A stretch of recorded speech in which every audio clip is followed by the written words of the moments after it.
வேண்டும் என்கின்ற ஒரு வேள்வியோடு இந்த கட்டடம் திறக்கப்படாம இங்கதான் இதை நடத்த வேண்டும் என்று இந்த கூட்டத்தை நடத்தி கொண்டிருக்கக்கூடிய நம்முடைய மூத்த தலைவர் அண்ணன் ஜி கே செல்வகுமார் அவர்கள், நம்முடைய வடக்கு சட்டமன்ற தொகுதியினுடைய பொறுப்பாளராக இருந்து மிக கடுமையாக உழைத்து சட்டமன்றத்தை மிக அற்புதமாக வடிவமைத்துக் கொண்டிருக்கக்கூடிய அருமை சகோதரர் எஸ்.ஆர். தாமு அவர்கள், வடக்கு சட்டமன்றத்தினுடைய அமைப்பாளராக இருக்கக்கூடிய நம்முடைய மூத்த ஒரு காரியகர்த்தா, நுணுக்கமான ஒரு அரசியல்வாதி அண்ணன் கண்ணன் தேவராஜ் அவர்கள், வடக்கு சட்டமன்ற தொகுதியினுடைய இணை அமைப்பாளராக இருந்து ஒரு பெண்மணியாக மிக வேகமாக வளர்ந்து விடக்கூடிய தலைவராக இருக்கக்கூடிய சகோதரி கலைவாணி அவர்களுக்கு என்னுடைய வாழ்த்துக்களை, வணக்கங்கள், நன்றிகளை தெரிவித்து நம்முடைய கூட்டணி கட்சியினுடைய தலைவர்கள் எல்லாம் நமக்காக இங்கே வந்திருக்கின்றார்கள்.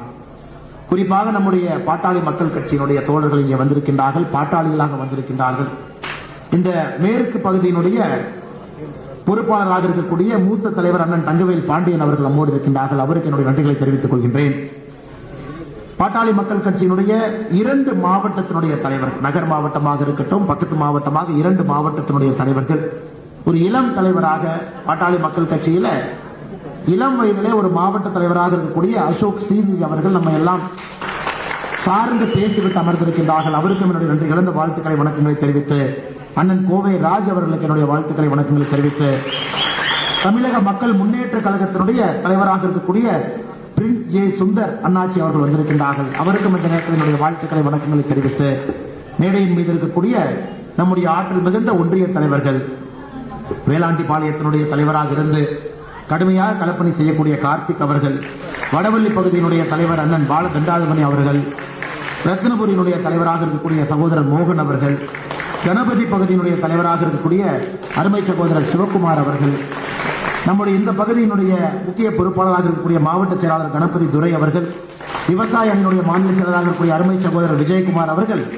மேடையின் மீது இருக்கக்கூடிய தலைவர்கள், மிக முக்கியமாக மேடைக்கு முன்புறத்தில் இருக்கக்கூடிய வேறு வேறு பொறுப்பில் இருக்கக்கூடிய பாரதிய ஜனதா கட்சி, நம்முடைய தேசிய ஜனநாயக கூட்டணியினுடைய தொண்டர்கள், இருக்கை இல்லாம அரங்கத்திற்கு வெளியே இருந்து அமைதியாக இந்த நிகழ்ச்சியை பார்த்துக் கொண்டிருக்கக்கூடிய நம்முடைய அன்பு சகோதரர்கள் சகோதரிகள் எல்லோருக்கும் மறுபடியும் என்னுடைய மாலை வணக்கத்தை தெரிவித்துக் கொள்கிறேன்.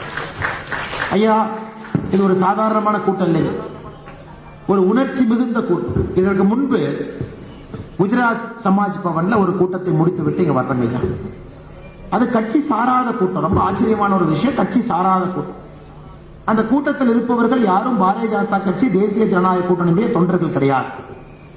அந்த கூட்டத்தை நடத்துறவர் ஒரு 2 நாட்களுக்கு முன்பு அரசியல் கட்சியில இல்லாதவங்க கோயம்புத்தூர் பாராளுமன்ற தொகுதியில நம் வேட்பாளராக இருக்கக்கூடிய என்னை மோடிஜி அவர்களை நம்முடைய தேசிய ஜனநாயக கூட்டணியை ஆதரிப்பதற்காக நீங்கள் களப்பணியாளர்களாக வாலண்டியர்ஸா யார் வருவீங்க அப்படின்னு சின்னதா ஒரு வாட்ஸ்அப் குரூப் ஆரம்பிக்கிறார்.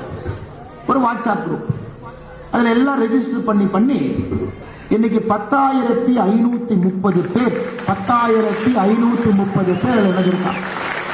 அதுல முதற்கட்டமாக அதுல இருக்கக்கூடிய 1,200 பேர்த்துக்கு இன்னைக்கு முதல் கட்டமாக மீட்டிங். அந்த கூட்டத்தில் இருக்கிறவங்க யாருமே அரசியல் கட்சி கிடையாது.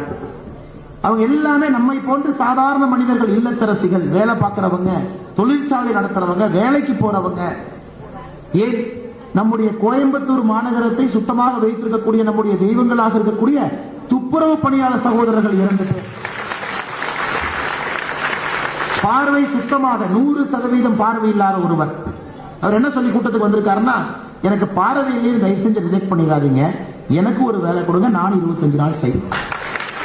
அந்த கூட்டத்தை பார்த்துவிட்டு உள்ளம் ததும்பி என்னுடைய மனதெல்லாம் கலங்கிவிட்டு நம்முடைய பாரதிய ஜனதா கட்சி சொந்தங்கள், தேசிய ஜனநாயக கூட்டணியினுடைய சொந்தங்களை பார்ப்பதற்கு வந்திருக்கின்றனர். ஒரு எழுச்சி மிகுந்த கூட்டம், 10,530 பேருக்கு 2 நாள். அவங்களுக்கு ஏதோ ஒரு ஏக்கம், ஏதோ ஒரு ஆசை, அவர்களுக்கு ஏதோ ஒரு கோபம், அவர்களுக்கு ஏதோ ஒரு எதிர்பார்ப்பு, அவர்களுக்கு ஏதோ ஒரு வெற்றி, அல்லது அவர்களுக்கு ஏதோ ஒரு மனதில் இருக்கக்கூடிய தன்மை. இந்த முறை கோயம்புத்தூர் பாராளுமன்ற தொகுதியை நாம் மாற்ற முடியவில்லை என்றால் எப்பொழுதும் முடியாது என்று கங்கணம் கட்டிக்கொண்டு வந்திருக்கின்றார்கள் சகோதரர்கள். சாதாரண மக்கள் வந்திருக்கிறார்கள். அவங்க எதுக்கு வந்தாங்கன்னா, அந்த மீட்டிங் எதுக்குனாங்க, ஐயா எங்களுக்கு அரசியல் என்ன வேலை செய்யறதுன்னு தெரியாது, அதனால என்ன வேலை செய்யறதுன்னு கொஞ்சம் சொல்லிக் கொடுங்கறதுக்காக அந்த கூட்டத்தை நடத்தினார். அதில் நம்முடைய யாருடைய கொடியும் இல்லை, எதுவும் இல்லை. மோடி ஐயாவுடைய போட்டோ மட்டும் வச்சு அவங்களுக்கு என்ன பண்றதுன்னு சொல்லிக் கொடுப்பதற்காக அந்த கூட்டத்திற்கு நானும் 10 நிமிஷம் போயிட்டு வந்தேன். அதை பார்க்கும் பொழுது சகோதர சகோதரிகளே, கோவை பாராளுமன்ற தொகுதி தமிழகத்திற்கெல்லாம் ஒரு செய்தி சொல்லக்கூடிய தொகுதியாக ஜூன் 4ஆம் தேதி வர இருக்கிறது. எந்த மாற்றத்திற்கு இல்லை. ஒரு செய்தி இங்கிருந்து போது ஒரு பெரிய செய்தியை கோவை மக்கள் சொல்வதற்கு தயாராகிவிட்டீர்கள். எங்கே சென்றாலும் கூட நம்முடைய சாமான மனிதர்கள் அவர்கள் வேட்பாளர்களாக கொண்டாடி கொண்டிருக்கின்றார்கள். அதான் எனக்கு ரொம்ப பிடிச்சது. அவர்கள் வேட்பாளர், அவங்கதான் வேட்பாளர், நீங்க தான் வேட்பாளர் அப்படி என்கின்ற உணர்வுபூர்வமான ஒரு விஷயத்தை நாம் எல்லோரிடத்திலும் பார்க்கிறோம். நீங்க தான் வேட்பாளர். முகமாக நான் இருக்கலாம், முகமாக தலைவர்கள் இருக்கலாம், முகமாக ஒரு கூட்டணி இருக்கலாம், முகமாக கூட்டணி கட்சி தலைவர்கள், நாங்கள் வெறும் முகம் மட்டும்தான். ஆனா நீங்க நினைக்கிறீங்க நம்முடைய சமகாலத்தில் இந்த அரசியலை மாற்றம்.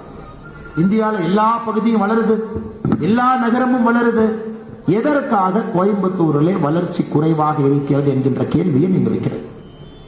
கோயம்புத்தூர் 1947க்கு பிறகு முதல் 50 ஆண்டுகள்ல தமிழகத்தில் மிக மிக முக்கியமான ஒரு மாநிலம். 1998 குண்டுவெடிப்பு வரை தன்னுடைய இடத்தை யாருக்கும் விட்டுக் கொடுக்கலை. வளர்ச்சி நகரம் என்றால் அது கோவை தான். தமிழ்நாட்டிலிருந்து எல்லோரும் இங்கதான் வருவாங்க. குறிப்பாக திராவிட முன்னேற்ற கழகத்தினுடைய ஆட்சி எப்பொழுதெல்லாம் வருகிறதோ, திராவிட முன்னேற்ற கழகத்தினுடைய ஆட்சி எப்பொழுதெல்லாம் வருகிறதோ அப்பொழுதெல்லாம் கோவைக்கு பிரச்சனை. 1998 குண்டுவெடிப்பாக இருக்கலாம், 2028 நடந்த குண்டுவெடிப்பாக இருக்கலாம், மின்சாரம் இல்லாம இருக்கலாம். ஏன் திமுக ஆட்சிக்கு வந்தோடனே கோயம்புத்தூர் பகுதி மக்களுக்கு கொடுக்கக்கூடிய கொரோனா மருந்து குறையாக இருக்கலாம். நல்லா யோசிச்சு பாருங்க. கோயம்புத்தூருக்கும் திமுகவுக்கும் எப்பொழுதும் ஏழாம் பொருத்தம். கோயம்புத்தூர் மக்கள் எப்பொழுதும் திமுகவை எங்கேயும் அனுமதித்ததில்லை, அனுமதிக்க மாட்டார்கள். அவர்களுக்கு இது பிடிக்காது, தனித்து நிற்பாங்க. திமுக எங்களுக்கு வேண்டாம், திமுக சார்ந்திருக்கக்கூடிய அரசியலை நாங்கள் விரும்பவில்லை என்று கோயம்புத்தூர் மக்கள் எப்போ உறக்கமா சொல்லுவாங்க. இன்னைக்கு அது போன்ற அரசியலை ஒரு பக்கம் பார்க்க. இங்க இருக்கக்கூடிய தொழிற்சாலைகளுக்கு பிரச்சனை. மின்சார கட்டணத்தை உயர்த்தியாச்சு, சொத்து வரியை உயர்த்தியாச்சு. இதற்கு முன்பு மத்தியானம் நம்முடைய கட்டட தொழிலாளர்கள், கட்டட தொழிற்சாலைகள் யாரும் வச்சிருக்கிறாங்களோ அவர்கள்ட்ட ஒரு மீட்டிங். எல்லோருமே கதறி கொண்டிருக்கின்றார்கள், இந்த கடந்த 3 வருஷத்துல என்னவெல்லாம் பிரச்சனை. இதே போல சிறு குறு தொழிற்சாலை வச்சிருக்கிற போனீங்கன்னா அவங்க வீட்டு பிரச்சனை. ஆனா கரண்ட் விலை ஏற்றி விட்டாங்க. எங்க நாங்க ஆர்டர் எடுக்கிறது, எங்க செய்யறது? எனக்கு கோயம்புத்தூர் மக்கள் கோபத்தில் இருக்கின்றார்கள். வளர்ச்சி குறைவாக இருக்குன்னா இங்க இருக்கக்கூடிய அரசியல்வாதிகள் தான் முதல் காரணம். இன்னொரு கட்சி சொல்லுது, நான் கோயம்புத்தூர் எப்படி மாத்தி வச்சிருக்கோம் பாருங்க, நாங்க பில்டிங் கட்டியிருக்கோம், நாங்க ரோடு போட்டிருக்கோம், நாங்க தான் கோயம்புத்தூருக்கு வளர்ச்சி கொடுத்திருக்கோம், எங்களுக்கு ஓட்டு போடுங்க. நான் உங்களுக்கு தெரியாம கேட்கறேங்கம்மா, ஒரு ரோட்ல ஒரு குண்டு குழி இல்லாம கோயம்புத்தூர்ல 1 கிலோமீட்டர் நீங்க போகக்கூடிய ஒரு ரோட்டை நான் காட்டு.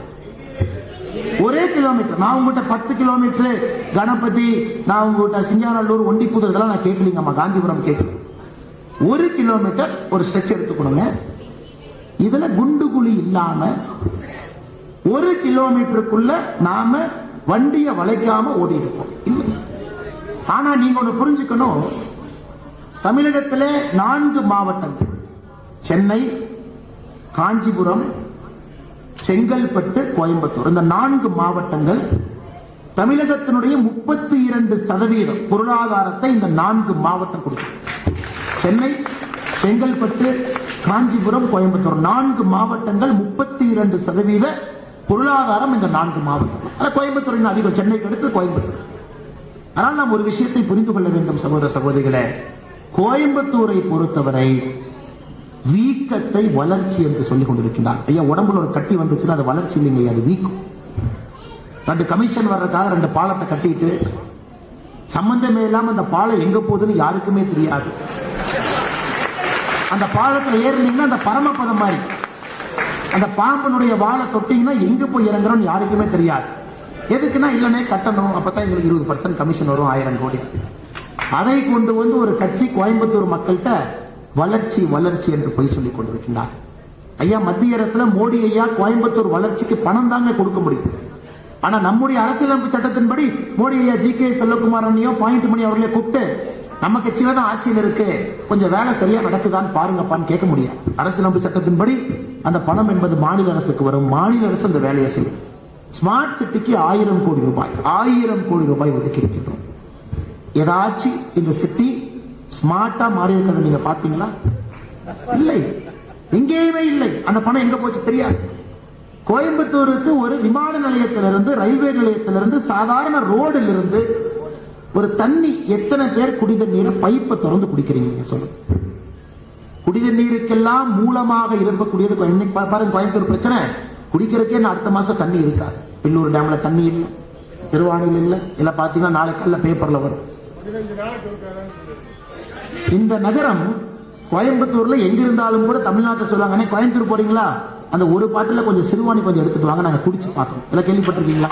இதெல்லாம் 10 ஆண்டுகளுக்கு முன்பு கோயம்புத்தூர்ல இருந்து யாராச்சும் வந்தா ஒரு பாட்டில சிறுவாணி தண்ணி கேட்பாங்க. அது எப்படித்தான் இருக்கணும், குடிச்சு பார்க்கலாம். அது எப்படி உங்க தண்ணி மட்டும் இவ்வளவு சுவையா இருக்கு, இவ்வளவு அருமையா இருக்கு?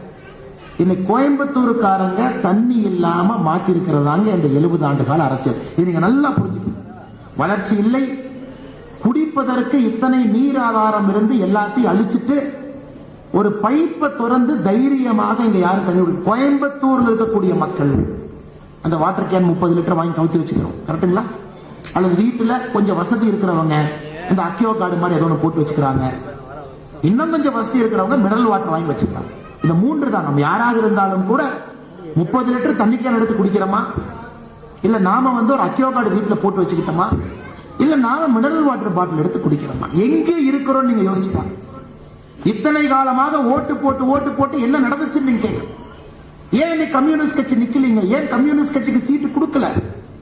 காலங்காலமாக கோயம்புத்தூர்ல கம்யூனிஸ்ட் தான் நிற்பாங்க. ஏன்னா கோயம்புத்தூருக்கு தெரியும், திமுகவுக்கு தெரியும், கோயம்புத்தூர் மக்களுக்கு தெரியும் பாரதிய ஜனதா கட்சியை ஜெயிக்க வைக்கணும். திமுகவுக்கு தெரியும் பாரதிய ஜனதா கட்சியை தோற்கடிக்க வேண்டும் என்றால் திமுக வேட்பாளரை போட்டு 500 கோடி ரூபாய் பணம் செலவு பண்ணி பார்ப்போம். இதுக்காக திமுக களத்துக்கு வருது.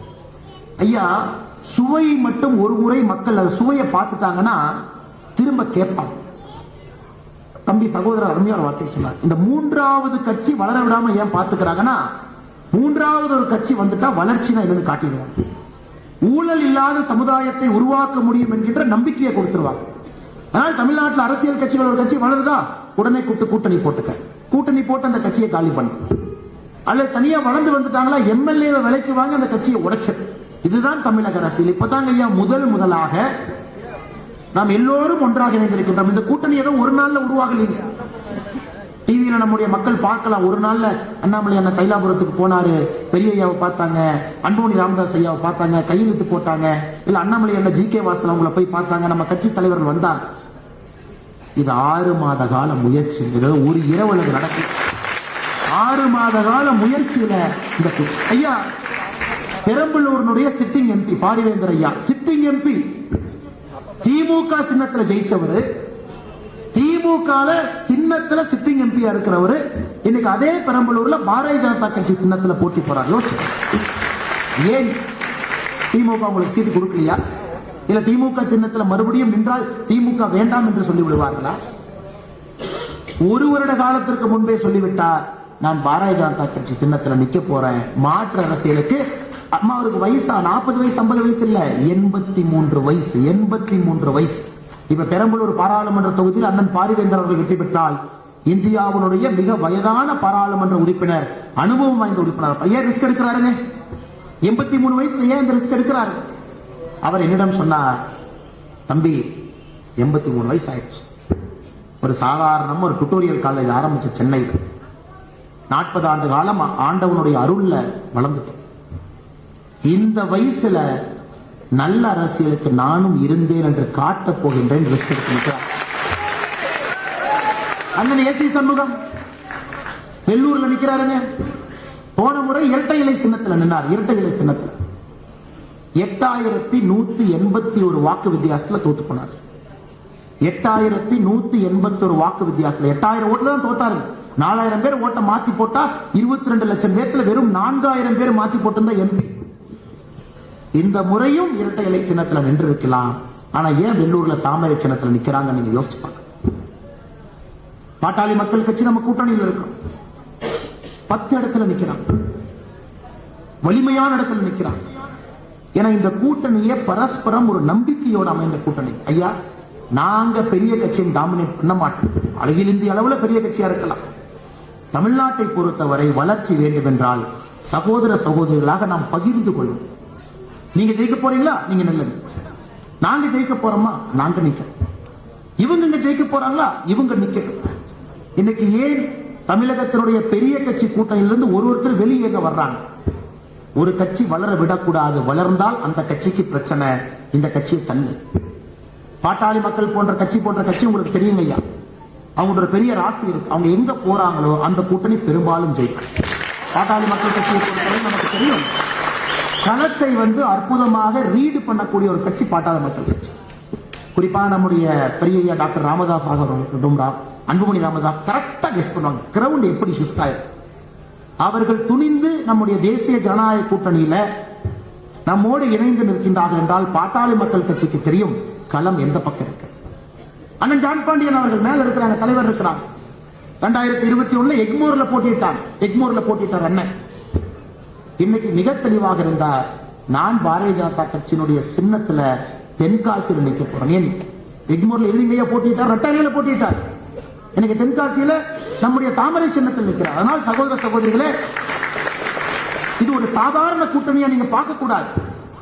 வருங்காலத்தை ஒரு நல்ல ஒரு தலைமுறையை உருவாக்குவதற்காக எல்லோரும் ஏதோ ஒன்றை இழந்து இந்த கூட்டணியை உருவாக்கி, அதனால இந்த கூட்டணி சரிசமமாக நடத்துகிறோம். பெரியவங்க சின்னவங்க, நாங்க பெரிய கட்சி, உங்களை டாமினேட் பண்ணுவோம், இப்படி பண்ணுவோம் அப்படி பண்ணுவோம். அண்ணன் டிடிவி தினகரன் இன்னைக்கு பாருங்க, வைகோ அவருடைய மகன் தேம்பி அழுகுறார். திருச்சி டிவி பாத்தீங்களான்னு தேம்பி அழுகுறார். எதுக்கு அழுகுறப்ப சொல்றார், நீங்க KN நேருவை வற்புறுத்துறீங்க, எனக்கு தொந்தரவு கொடுக்குறீங்க, உதயசூரியன் சின்னத்துல நிக்க சொல்றீங்க, தேம்பி சின்ன குழந்தை மாதிரி அழுகுறார். ஆனா இங்க OPS ஐயா ராமநாதபுரத்திலே சுயேட்சை சின்னத்தில் நிற்கிறார். டிடிவி தினகரன் அவர்கள் 2 தொகுதியில் அவருடைய சின்னத்தில் நிற்கிறார். பாருங்க, அந்தந்த கட்சி எப்படி நிற்க வேண்டுமோ அப்படி நில்லுங்க. உங்களுக்கு நாங்க நிக்கிறோம். நம்முடைய நோக்கம் என்பது நிறைய தலைவர்கள், நிறைய தொண்டர்கள், சாதி மதத்தை தாண்டி எல்லோரும் ஒன்றாக இணையும் பொழுதுதாங்க மாற்றம் வரும். இதுக்குள்ள யாரோ ஒருத்தருக்கு ஈகோ அதிகமாகி, இல்ல நான் பெரிய ஆளா வரணும், ஆனால் உன்னை நசுக்க போகின்றேன் என்றால் இந்த கூட்டணி எப்பொழுதும் நிலைத்து நிற்கார். அதனால் சகோதர சகோதரர், நீங்கள் நன்றாக புரிந்து கொள்ள வேண்டும், இந்த தேசிய ஜனநாயக கூட்டணி என்பது ஆட்சி மாற்றத்திற்காக நாம் ஒன்றாக சேர்ந்திருக்கின்றோம். ஆட்சி மாற்றத்திற்காக.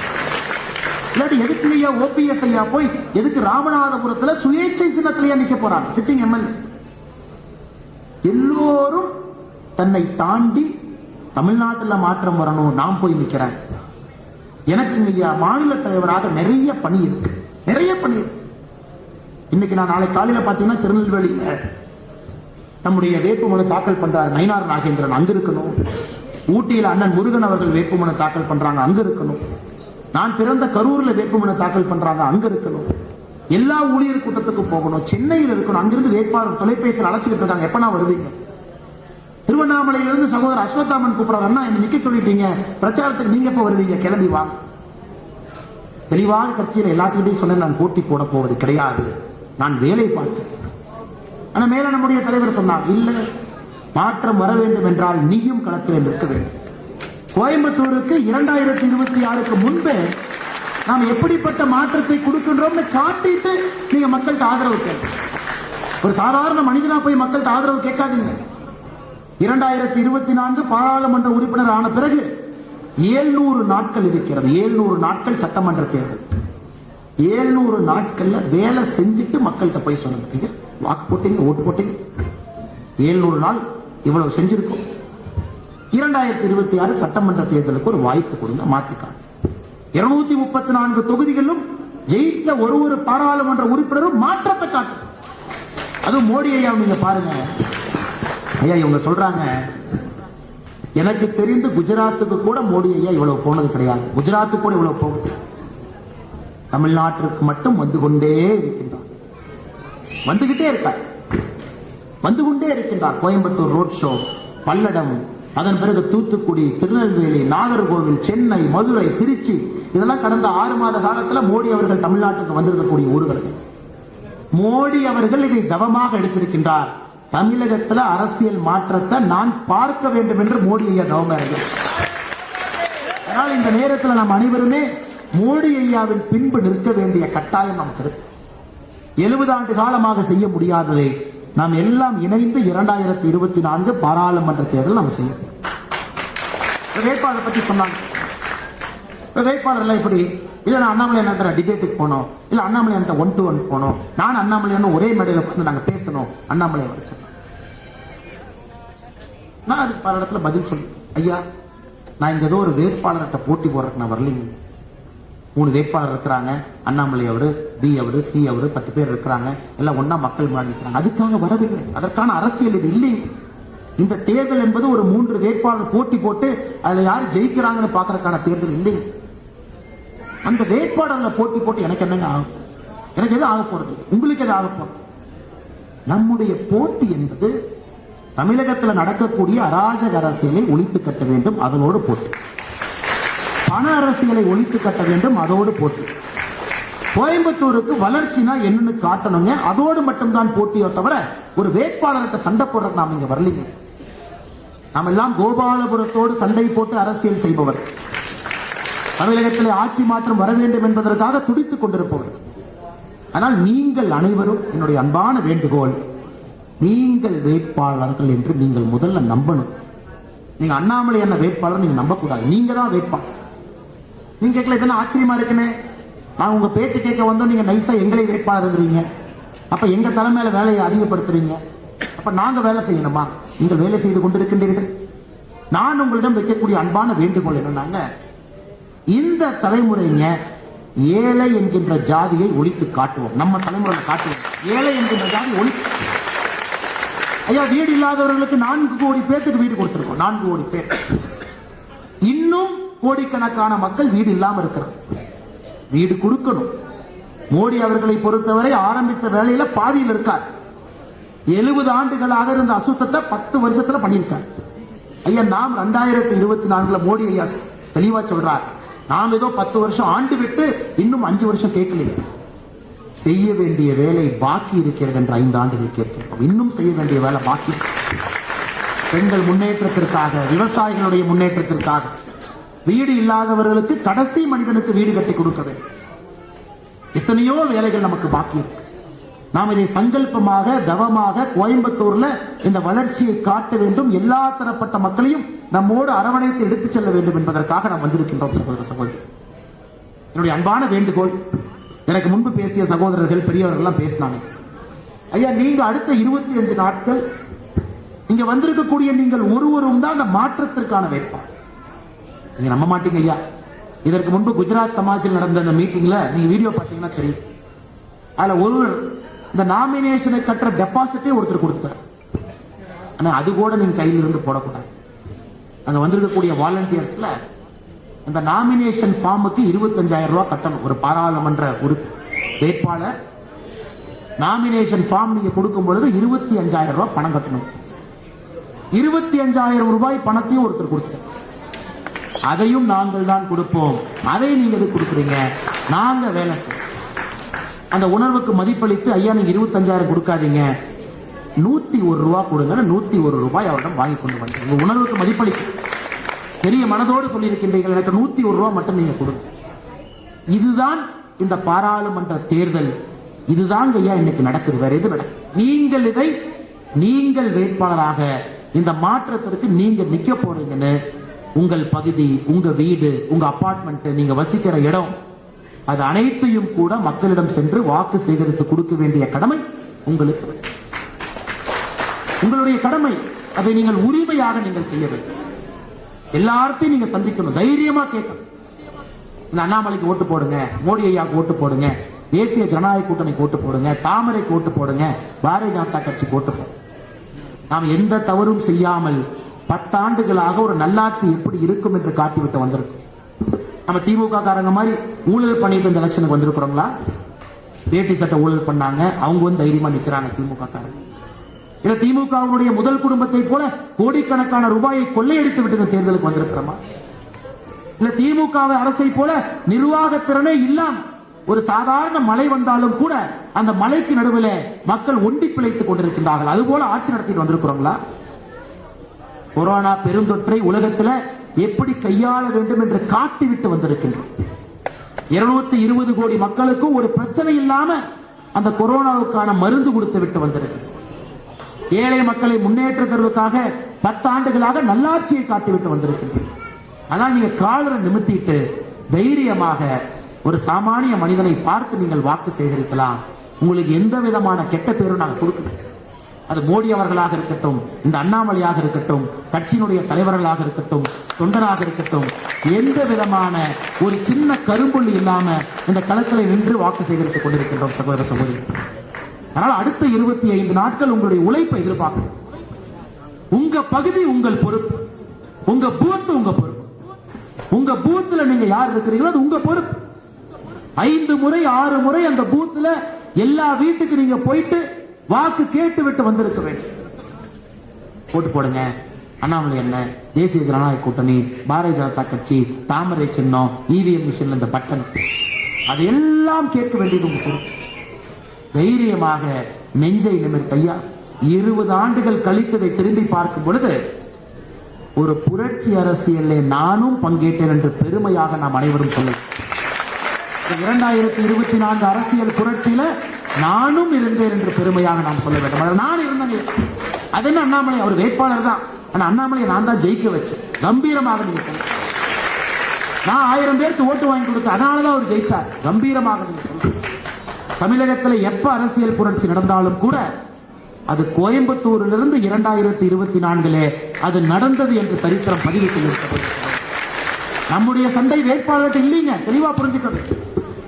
நம்முடைய சண்டை 70 ஆண்டு காலமாக தமிழகத்தினுடைய வளர்ச்சியை தடுத்திருக்கக்கூடிய கோபாலபுரமாக இருக்கட்டும், பண அரசியலாக இருக்கட்டும், ஜாதி அரசியலாக இருக்கட்டும், வளர்ச்சிக்கு எதிராக இருக்கக்கூடிய அரசியலாக இருக்கட்டும்.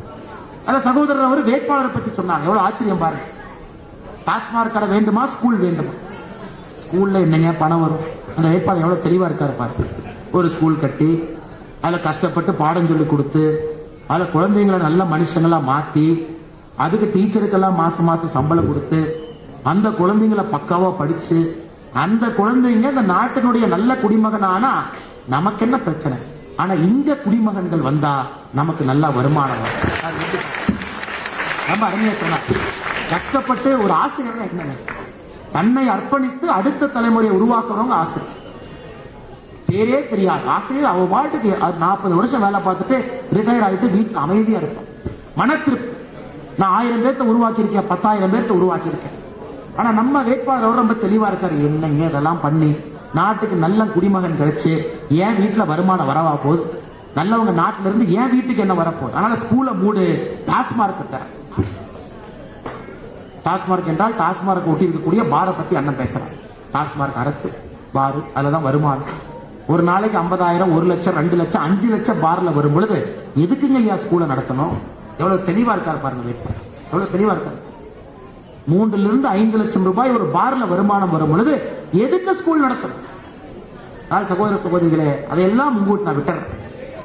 உங்களுக்கு தெரியும் கோயம்புத்தூர் மாற்றத்திற்கு யார் நிற்க வேண்டும் என்று உங்களுக்கு தெரியும். நிச்சயமாக நீங்கள் அதை செய்ய வேண்டும். நேரமும் ஆகிக் கொண்டிருக்கிறது. மிக பொறுமையாக இந்த அரங்கத்திலே நீங்கள் அமர்ந்து கொண்டிருக்கின்றீர்கள். எனக்கு பெரிய சந்தோஷம். பெரிய எண்ணிக்கையில தாய்மார்கள் சகோதரி. நீ புரட்சிங்கிறதுங்க, புரட்சி உலகம் முழுவதுமே புரட்சி நடக்க வேண்டும் என்றால் ஒரு பெண் மனது வைக்க வேண்டும். உலகத்தினுடைய எல்லா புரட்சியும் பாரு, ஆரம்பம் ஒரு பெண் மனது வைப்பார். தாயாக இருக்கட்டும், சகோதரியா இருக்கட்டும், அவங்க ஃபர்ஸ்ட் நினைப்பாங்க. ஆண்கள் வீதிக்கு வருவாங்க. அப்படித்தான் எல்லா இடத்திலும் புரட்சி நடந்திருக்கிறது. எல்லா இடத்துலயும் புரட்சி ஒரு பெண் நினைக்காம ஒரு புரட்சி எங்கே நடந்தது. கோயம்புத்தூர்ல நம்முடைய தாய்மார்களும் சகோதரிகளும் நீங்க நினைக்க ஆரம்பிச்சிட்டீங்க.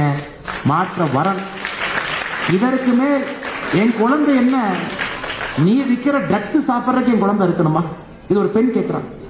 நீ சந்து கடையில, பெட்டி கடையில, பின்னாடி கடையில நீ ஏதோ ஒரு ட்ரக்ஸ் விற்ப, நான் பயந்து பயந்து என் வீட்டில் உட்கார்ந்து இருப்பேன். என் குழந்தை இப்ப பாருங்க, நம்ம நிலைமை என்னன்னாங்க, நம்ம குழந்தை நல்ல குழந்தையாக இருந்தாலும் கூட நம்ம சந்தேகம் ஆரம்பிச்சோம். கணவனும் மனைவி பேசுகிறாங்க. தம்பி நல்ல தம்பி தான், கூட இருக்கவங்க யாராச்சும் தம்பியை கெடுத்துருவாங்க, அப்பப்ப அந்த ஸ்கூல் பேக்கை ஓபன் பண்ணி செக் பண்ணுமா. இப்ப அதை ஆரம்பிச்சிட்டோமா?